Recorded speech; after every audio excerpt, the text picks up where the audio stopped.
Chapter 10 idiom proverbs and phrasal verbs. आज हम क्या डिस्कस करेंगे? Idiom proverbs and phrasal verbs. ये क्या होते हैं? लोकोक्तियाँ, मुहावरे। ठीक है, देखिए जितनी इसमें आप प्रैक्टिस करेंगे उतने आप इसमें अच्छे से आंसर कर पाएंगे। ओके, क्योंकि ये बहुत सारे हैं। अभी जितने इस बुक में उतने तो मैं आपको करा देती हूँ, बट इसके लिए आपको थोड़ा एक्स्ट्रा एफर्ट्स भी करना होंगे। ओके, चलिए हम एक्सरसाइज स्टार्ट करते हैं। A, choose the correct option to fill in the blanks. हमें करेक्ट ऑप्शन चूज़ करना है। देखिए नंबर 1 है, don't put all your dash in one basket. ये कह रहा है कि तो इसमें आएगा don't put all your eggs in one basket. ये है कि आपको सारे अंडे एक बास्केट में नहीं डालने। इसका मतलब है कि देखिए आपको, मतलब जैसे अगर आप कोई बिज़नेस कर रहे हैं, आपको सारी इन्वेस्टमेंट सब कुछ एक ही जगह नहीं डाल देना है। जैसे मान लीजिए आपके एग्ज़ाम्स हैं, तो ये नहीं कि आप इंग्लिश ओलंपियाड में ही अपनी सारी मेहनत लगा दें। आपको सब में थोड़ा थोड़ा इन्वेस्ट करना होगा, तभी आपके सब में मेडल्स आ पाएंगे। अदरवाइज़ केवल आपका इंग्लिश में मेडल आ पाएगा, सब में नहीं आएगा। तो इसलिए एक ही जगह सारे एफर्ट्स नहीं लगाने चाहिए, सब जगह थोड़े थोड़े एफर्ट्स लगाने चाहिए। ओके, तो option B is correct. Next है, good thing come to those who dash, run, wait, smile, speak. तो good things come to those who wait. तो अच्छी चीज़ें उनके पास आती हैं जो वेट करते हैं, मीन्स जिनके पास पेशेंस होता है। मान लीजिए कभी आपको क्या कहते हैं, कभी रेसिंग वगैरह हुई, कोई स्पोर्ट्स हुआ, आप एक बार अगर मान लीजिए आपको कोई प्राइज़ नहीं मिल पाया, तो आपको पेशेंस रखना चाहिए। आप नेक्स्ट टाइम में आपको मिल सकता है, और आपको प्रैक्टिस अपनी कंटिन्यू रखनी चाहिए। ओके, थर्ड है, if you can't beat them dash them, ignore, help, tease, join. तो इसमें क्या आएगा? If you can't beat them join them. देखिए अगर कोई आपका ओपोनेंट जो है बहुत शक्तिशाली है, आप उससे लड़ नहीं पाएंगे, आपको लगता है कि हम हार जाएंगे, तो उससे समझौता करने में ही फ़ायदा है। तो कुछ भी आप उसके सामने अपनी शर्त रख सकते हैं या उसकी शर्त मान सकते हैं, और आपको उससे हैंड्स जॉइन कर लेने चाहिए, क्योंकि वो बहुत शक्तिशाली है और आप उसको हरा नहीं पाएंगे। ठीक है, नेक्स्ट है fourth, the grass is always dash on the other side, greener, wet, dry, tiny. तो इसमें आएगा the grass is always greener on the other side. देखिए हमें दूसरे की साइड हमेशा अच्छी ही लगती है। मान लीजिए आप क्लास 4 में हैं, आप अगर क्लास 3 के बच्चे को देखेंगे तो आप कहेंगे कि यार उसका तो सिलेबस इतना ईजी है, हमारा इतना टफ़ है। तो देखिए, लेकिन वो क्लास 3 का बच्चा है, तो उसके लिए वो सिलेबस भी टफ़ है, और आप क्लास 4 के हैं, इसलिए आपके लिए ये टफ़ है। ठीक है, तो हमें दूसरे की साइड हमेशा अच्छी लगती है। नेक्स्ट है fifth, there is no such thing as a free dash, bird, lunch, yarn, treat. क्या होगा? There is no such thing as a free lunch. देखिए फ्री लंच नाम की कोई चीज़ नहीं होती। देखिए अगर आपको कोई भी कुछ भी आपको फ्री में दे रहा है, तो इसका मतलब वो आपसे वापसी में कुछ ना कुछ चाहता है। ठीक है, मान लीजिए अगर कोई फ्रेंड आपका आज आपको अपनी पेंसिल दे रहा है, कुछ दे रहा है, तो कल उसके बदले में वो भी आपसे कुछ रिवर्स में चाहेगा। ठीक है, तो इसलिए फ्री नाम की कोई चीज़ नहीं होती।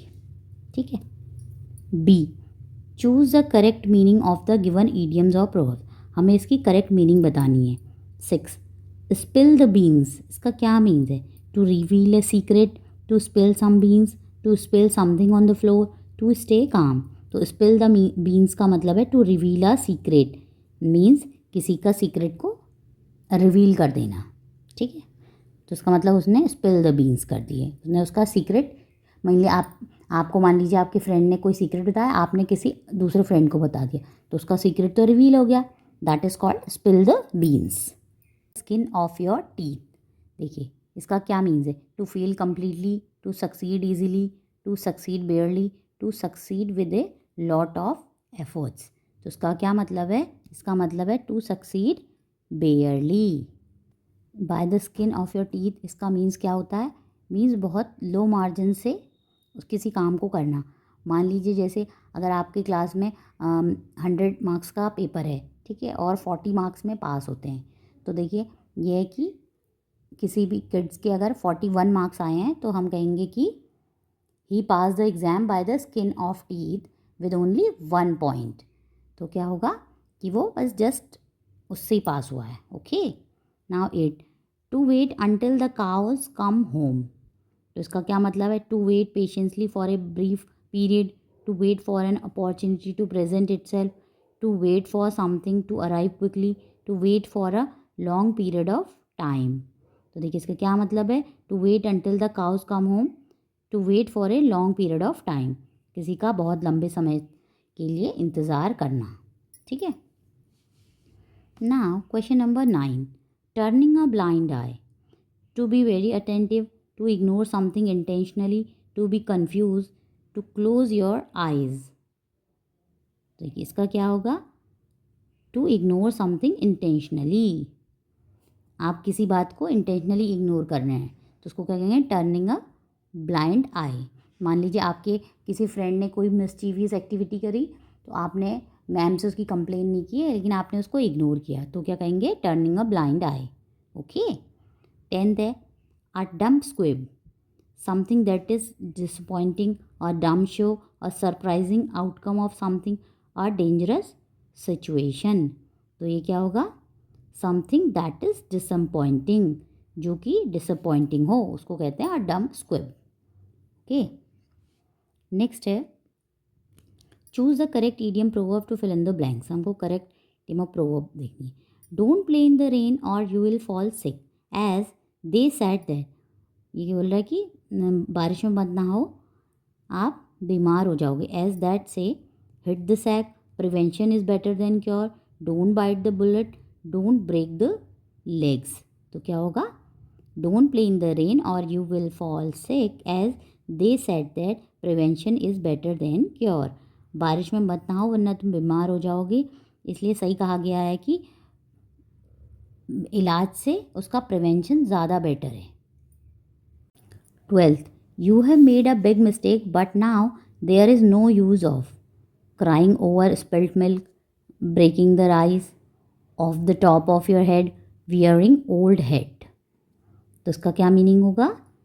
You have made a big mistake but now there is no use of crying over spilt milk।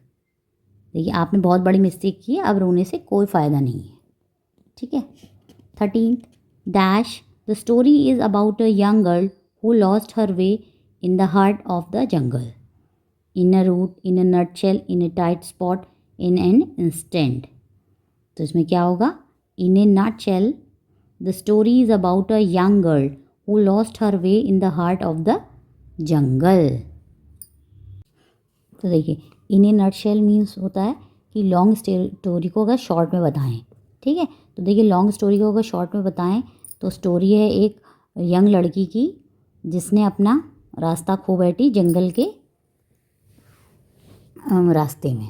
ठीक है, मतलब यह है कि लॉन्ग स्टोरी को आपको लॉन्ग में नहीं बताया, शॉर्ट में बता दिया। ठीक है। So 14, having an employ like Peter is worth aura in gold, height in gold, words in gold, weight in gold. तो क्या कहेंगे? Having an employ like Peter is worth weight in gold, मतलब एक एम्प्लॉय का, अच्छे employ का होना एक सोने के समान है। ठीक है। Now 15, after being awarded the first runner up title the diva felt off the beaten track on the top of the world on a finishing expedition on good terms. तो क्या हो गया? After being awarded the first runner up title the diva felt on the top of the world. देखिए diva को first runner up का title मिला तो वो अपने आप को दुनिया के सबसे टॉप पे समझती है। ठीक है, क्योंकि रनर अप का तो मिला ही है at least. Now 16, after a stern scolding from his father Atul knew it was a time to hit the books, hail Mary pass, hands down, hit the sack. तो क्या होगा? After a stern scolding from his father Atul knew it was time to hit the books. So hit the books का मतलब क्या होता है? Hit the books का मतलब होता है टू स्टडी इंटेंसिवली, मतलब बहुत पढ़ना है, क्योंकि उसके फादर ने उसको डांटा तो उसको लगा कि अब ना हमें अच्छे से पढ़ना पड़ेगा। Now, question number 17. Due to his father's skillful budgeting, the family always manages to battle thousand, make a pet, make ends meet, make their toes curl. तो इसका क्या होगा? Due to his father's skillful budgeting, the family always manages to make ends meet. अपने father की skilful budgeting के कारण family को हमेशा मतलब गुजारा करना पड़ता था. मेक एंड मीट का मतलब गुजारा करना. ठीक है. 18. He didn't have time to discuss the small details because he had dash with the upcoming project deadline. Bigger fish to fry, bird brain, bird's eye view, bitter pill to swallow. तो देखिए इसमें क्या होगा? इसमें होगा bigger fish to fry. He didn't have time to discuss the small details because he had bigger fish to fry with the upcoming project deadline. उसको छोटी मोटी बातों के लिए डिस्कस करने का टाइम नहीं, क्योंकि उसको मतलब बड़ा काम करना है. ठीक है, इसलिए छोटी बातों को इग्नोर करना किया जाएगा. 19. I'd love to join you for dinner but I'll have to take dash because I have a prior commitment. तो इसके ऑप्शंस हैं a raise cane, a rank and file, a month of Sunday, a rain check. तो इसका होगा I'd love to join you for dinner but I'll have to take a rain check because I have to prior commitment.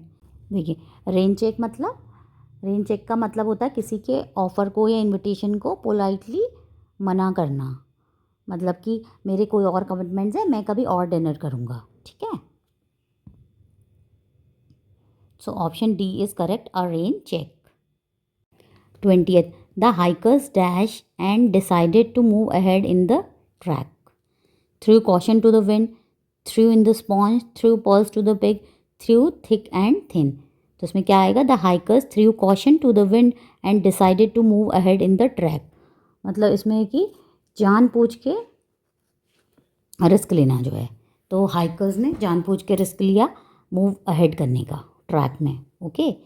D. Choose the correct phrasal verb to the fill in the blanks. हमको correct phrasal verb fill करनी है. The woman dash when she got to know that her house has been robbed.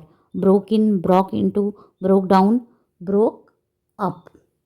तो क्या होगा? The woman broke down when she got to know that her house had been robbed. Woman जो है पूरी तरीके से टूट गई जब उसको पता चला कि उसका घर में चोरी हो गई है. ठीक है. 22nd. Her grandparents dash Tina dash because her parents work in a city far away. Brought up, brought down, brought in, brought back. तो इसमें क्या होगा? Her grandparents brought Tina up because her parents work in a city far away. So option A is correct.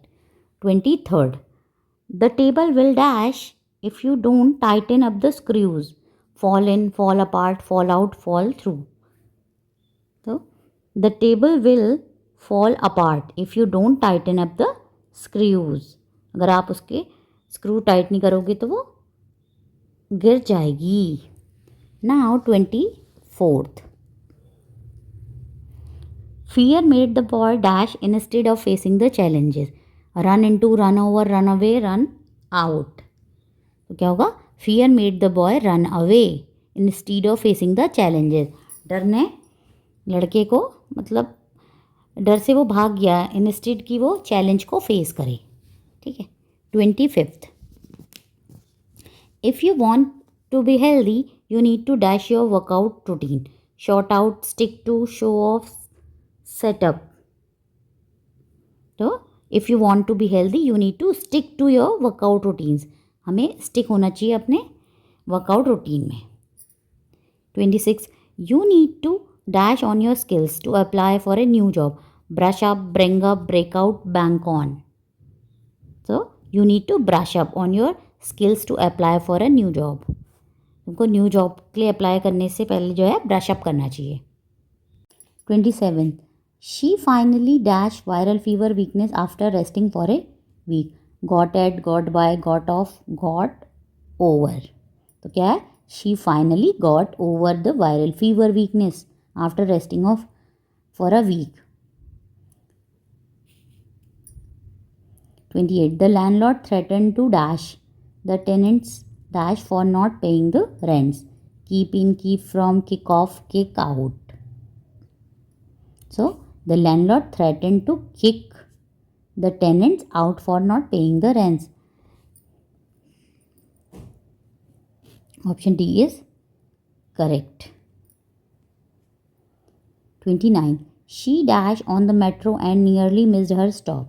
Nipped off, nodded off, nosed around, opened up. So she nodded off on the metro and nearly missed her stop. 30th. I don't know where he is, but I'll dash and see if anyone has seen him. Ask around, ask for, ask after, ask over. तो क्या करते हैं, I don't know where he is, but I'll ask around and see if anyone has seen him. मुझे नहीं पता कि वो कहाँ है, बट मैं पूछूंगा लोगों से कि किसी ने उसे देखा है. Now come to the achiever section. Choose the correct meaning of the given idiom and proverb. हमें करेक्ट मीनिंग चूज़ करनी है. Correct, cut to the chase. Cut to the chase तो इसका देखिए, to make a story longer for effect, to get to the point without wasting time. तो cut to the chase का क्या मतलब होता है, to get to the point without wasting time, मुद्दे पे आना. Okay. Now question number 32. Cock and Bull story. A short and simple explanation, a humorous tale, a completely unbelievable and made up story, a story of farm animals. तो इसका क्या मतलब होता है, a completely unbelievable and made up story. So option C is the answer. 33. Choose the option, correct option, fill in the blanks. Don't get offended because Rohan is simply dashed by calling you in rogue. Cutting corners, pulling your legs, barking up the wrong tree, breaking a leg. तो इसका क्या होगा, don't get offended because Rohan is simply pulling your legs by calling you a wrong. Okay, वो just तुम्हारे leg pull कर रहा था. 34. Don't dash your colleagues dash for their opinions. It's important to be respectful. Bag out, back out, bail out, bash out. अब देखिए कौन सा वाला आएगा इसमें. तो इसमें आएगा, don't bag your colleagues out for their opinions. It's important to be respectful. So option A is correct. Before you make a purchase, it's a good idea to dash for the best price. Check up, show around, shop around, shut in. तो क्या है, before you make a purchase, it's a good idea to shop around for the best price. तुम्हें अच्छी purchase के लिए shop around करना चाहिए, मतलब आसपास के उसमें देख लेना चाहिए कि कहीं सस्ते मिल रहे हो या महंगे मिल रहे हो. ठीक है. Tomorrow we will discuss chapter 11, question and question tags.